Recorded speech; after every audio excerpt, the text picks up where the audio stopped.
Pesado. E uma pergunta aqui. O que está descartado no seu futuro político? Você não vai para um partido de centro? Você não iria? Não. Iria pro PSD? Do Fávaro, o ministro Fávaro? Não, acho que não. Certo. Então você tenho um apreço muito grande pelo ministro, tenho uma boa relação com ele, mas... Então você pode ficar no PT? Quem sabe PCdoB? Quem sabe? Seria uma opção? Acho que eu vou usar a quinta emenda, vou reservar o direito Entendi, de não ficar quer falar, quieta. tá bom, não quer falar. Certo.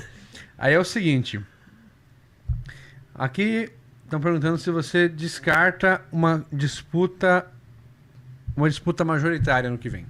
Não estou descartando nada por enquanto. Uma disputa de Senado, de vice-governadora. Eu penso que essa eleição é a eleição mais tranquila da minha vida, assim, porque eu tenho, né, terei tempo para fazer campanha, tranquilidade, não tenho a obrigação de reeleição, que é muito pesado também, né, com a base, mas eu quero contribuir para o campo progressista no Mato Grosso na melhor posição que eu puder, né, de acordo com a decisão coletiva. Então eu estou muito tranquila, assim, não estou descartando nada. Você só sabe que você estará na urna, então. Exatamente. Vai Acredito que muito provavelmente será para estadual ou federal, mas eu também não estou descartando Federal nada. você não descarta? Porque ia perguntar isso em seguida. Não descarto, por enquanto é a que eu mais acredito que acontecerá, para ser honesta. Mas o pessoal vai perguntar isso aqui. Você não tem medo da Rosa ganhar de você?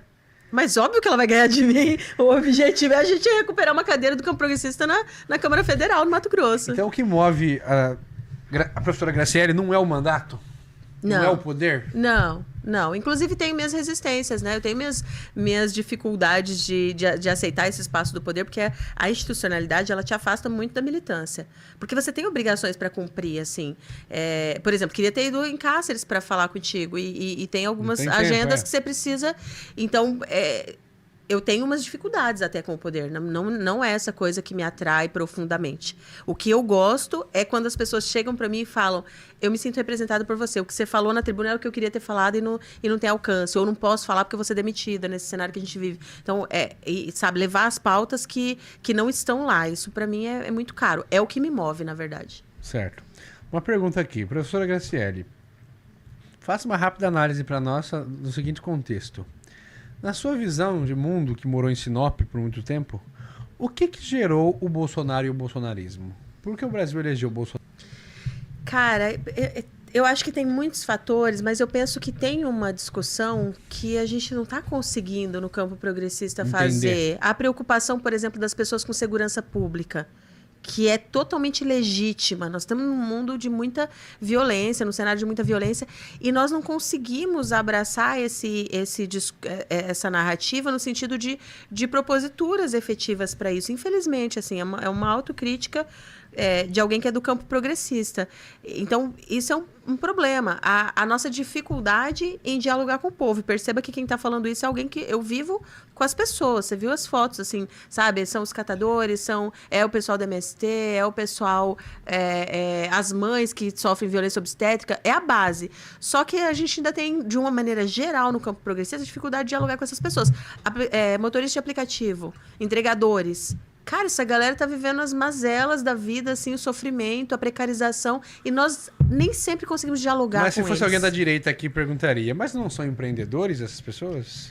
Não, isso é uma furada, gente. Por favor, se estiver me assistindo, se estiver nessa, estão te explorando, saiba disso. Estão te explorando. Eu vou ser cancelada, né, por alguns, mas não pelo meu povo. Mas, assim... são condições. O motorista de aplicativo, o entregador hoje, se ele sofre um acidente, ninguém tá preocupado, não. Se o filho dele vai ter leite no dia seguinte, sabe? Não tá preocupado. Então, é uma ilusão que se criou na narrativa, uma narrativa que se criou para fazer com que as pessoas acreditem que elas são donas de si mesmas, mas elas ficam totalmente à mercê. Elas deveriam ter direitos garantidos. A gente lutou tanto para ter carteira assinada, para ter férias, 13º, licença saúde, maternidade, nananã. E aí a gente coloca as pessoas, agora os trabalhadores e trabalhadoras, nessa condição de precarização. Então é uma ilusão isso aí. Na minha cabeça, nós temos que combater isso aí. É isso que a gente precisa fazer no campo progressista, inclusive. Certo. Aqui perguntaram se você... falta ao PT... Essa pergunta é muito boa. Falta ao PT fazer uma autocrítica?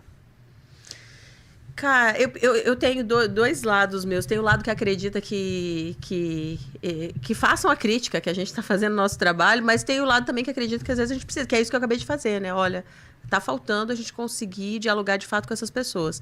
Então, eu acho que um pouco falta, sim. Mas acho também que, às vezes, as pessoas que estão... Os campos políticos que estão nos criticando, às vezes, estão fazendo nada também, né? Nada de bom também, às vezes, e estão aí dizendo que a gente tem que fazer autocrítica. Mas não cabe ao presidente Lula fazer autocrítica? Eu acho que ele até tem feito. Essa que eu falei lá no começo da comunicação, eu acho que é uma autocrítica. Olhou e falou...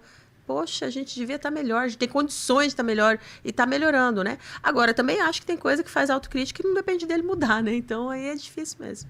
Tá, uma pergunta aqui. A senhora, nos seus discursos, fala muito da importância das mulheres na política, né?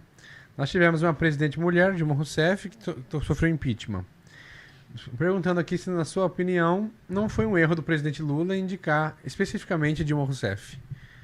Poderia ter indicado uma mulher mais um traquejo político. Agora eu falo aqui a Marta Suplicy, por exemplo. Cara, eu penso que Dilma é um quadro excelente. Eu acho que o que derrubou ela foi o machismo mesmo. Eu acho que qualquer mulher que ele indicasse ia passar grandes desafios ali, tendo ou não tendo mais traquejo. Mas ela passou mais, né? Pelo perfil, né? Ninguém está acostumado a ver mulher sendo mais dura nas decisões e mais firme. Não estão. E isso vale até para o nosso povo, Eu tive várias situações, sendo de esquerda, estando no mandato, em que eu precisei tomar decisões mais duras e que a nossa própria base não conseguiu compreender a necessidade daquilo. Então, é difícil. Eu penso que tendo ou não tendo mais traquejos, à época, eu fiquei muito na dúvida, teve aquela discussão, a época que ele indicou, teve a discussão se era ela ou Marina Silva, teve um período dessa discussão. Eu confesso que eu fiquei muito naquela época, muito na dúvida. Mas não saberia te dizer se seria melhor. O que eu sei te dizer é que ela foi um quadro excelente, que eu sou fã dela infinitamente. Certo. E aqui está perguntando uma coisa.